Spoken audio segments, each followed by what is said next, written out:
पहलगाम आतंकी हमले के बाद भारत कभी भी पाकिस्तान में बने आतंकी ठिकानों पर हमला कर सकता है। वहीं पाकिस्तान भारत के इस एक्शन को लेकर गीदड़ भभकी भी दे रहा है। दोनों देशों के बीच युद्ध जैसे हालात हैं और किसी भी वक्त जंग का ऐलान हो सकता है। तनावपूर्ण हालातों के बीच भारत अपना डिफेंस सिस्टम भी मजबूत करने में लगा है। आज भारत और फ्रांस के बीच सबसे बड़ी डिफेंस डील साइन होने जा रही है। भारत फ्रांस से 26 रफाल मरीन फाइटर जेट की डील पर आज साइन करेगा। 63,000 करोड़ की इस डील में 22 सिंगल सीटर और 4 ट्विन सीटर जेट शामिल हैं। साथ ही बेड़े के रखरखाव, लॉजिस्टिक सपोर्ट, पर्सनल ट्रेनिंग और स्वदेशी निर्माण वाला पैकेज भी शामिल होगा।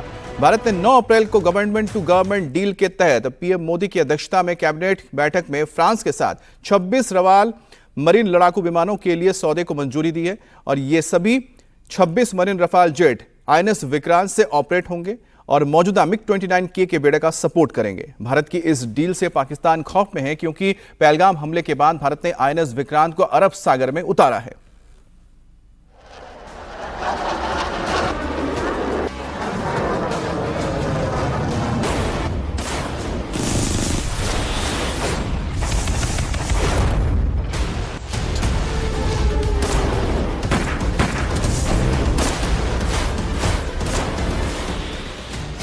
पहलगाम में हुए आतंकवादी हमले के बाद भारत आतंकियों और उनको पनाह देने वालों को लगातार मिट्टी में मिला रहा है।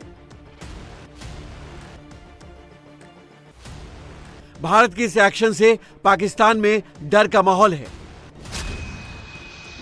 पीएम मोदी ऐलान कर चुके हैं पाकिस्तान को इसकी कीमत चुकानी पड़ेगी। जिन्होंने ये हमला किया है उन आतंकियों को और इस हमले की साजिश रचने वालों को उनकी कल्पना से भी बड़ी सजा मिलेगी। पहलगाम में पाकिस्तान की कायराना हरकत का जवाब भारत उसी की भाषा में उसे देने वाला है।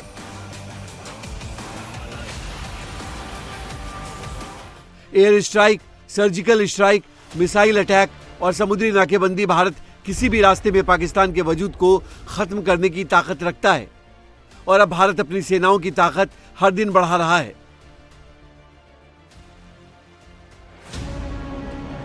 भारत इस बार पाकिस्तान को ऐसा सबक सिखाएगा कि पाकिस्तान की आने वाली नस्लें कभी भारत की तरफ आंख उठाकर नहीं देख पाएंगी। अब आतंकियों की बची खुची जमीन को भी मिट्टी में मिलाने का समय आ गया है। उनकी कल्पना से भी बड़ी सजा मिलेगी। आज भारत अब तक की सबसे बड़ी डिफेंस डील करने जा रहा है। आज भारत और फ्रांस के बीच राफेल मरीन को लेकर डील साइन होने जा रही है।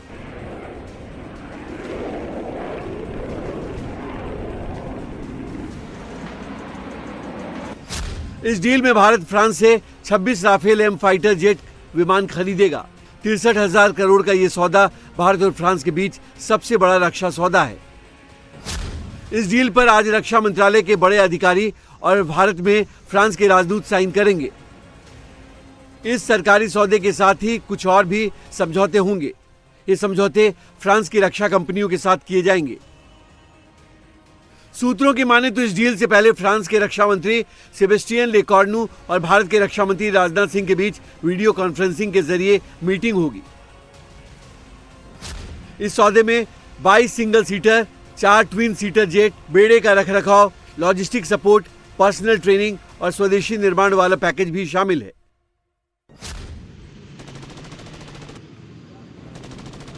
यानी एक डील में फुल डील होगी। ये सभी 26 marine Rafale jet INS Vikrant से ऑपरेट होंगे।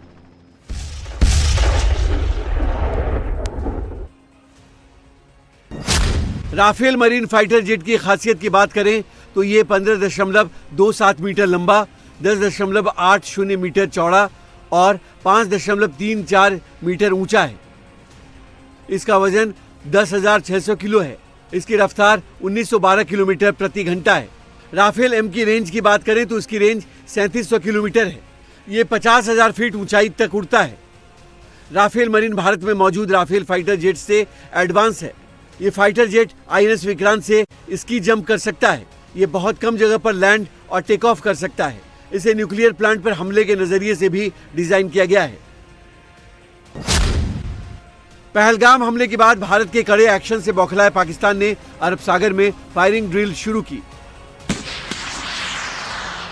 तो भारतीय नौसेना ने एयरक्राफ्ट कैरियर आईएनएस विक्रांत को समंदर में उतार दिया, जो इस वक्त अरब सागर में पाकिस्तान के ठीक सामने खड़ा है।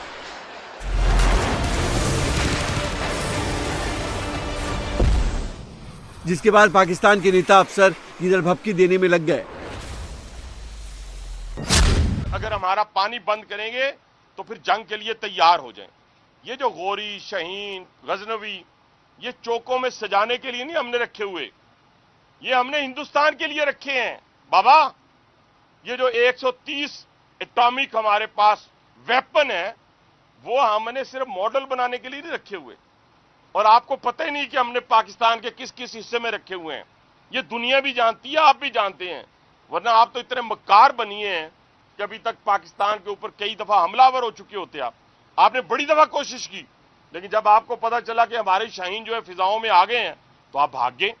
तो इसलिए मैं दोबारा दोहराने लगा हूं, ये जो बैलिस्टिक मिसाइल हैं, ये जो क्रूज मिसाइल हैं, ये जो शाहीन है, गौरी है, ये मैं फिर दोहराने लगा हूं, ये हमारे चौकों में नहीं है, ये हमारे बिल्कुल आप इनका रुख आपकी तरफ है और किसी की तरफ नहीं है। तो इसलिए ये सोचना भी ना कि आप पाकिस्तान की हदूद को क्रॉस करोगे। अगर सोचोगे भी तो उसका खमियाजा आपको भुगतना पड़ेगा। पाकिस्तान की इस गीदड़ भभकी के पीछे सबसे बड़ा डर आईएनएस विक्रांत का है, जो एक आदेश पर पूरे कराची को समुद्र में डुबाने के लिए तैयार है, जिसकी सबसे बड़ी ताकत अब राफेल मरीन बनने जा रहा है।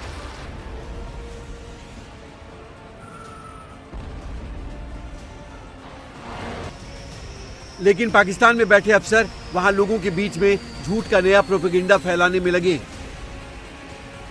तो हमें तो इस चीज को सोचना है कि अगर ये सिचुएशन डेवलप होती है तो हम तैयार हैं, या जैसे वो कहते हैं ना, अभी तैयारी करनी है या एस्टैब्लिश करना है, क्या करना है। There is so much in this. गैर जरूरी मिसाइल चला के क्यों पैसा जाया किया जाए। और ये जो चीज है कि देखें, money matters, resources matter. Pakistan के एक्सपर्ट कमर चीमा ने कहा कि भारत की सेना एलओसी की तरफ बढ़ रही है। भारत की एयरफोर्स तैयार है, उनकी नेवी भी मूवमेंट कर रही है। मामला गंभीर होता जा रहा है। पाकिस्तान भारत के साथ सीमित युद्ध ही कर सकता है।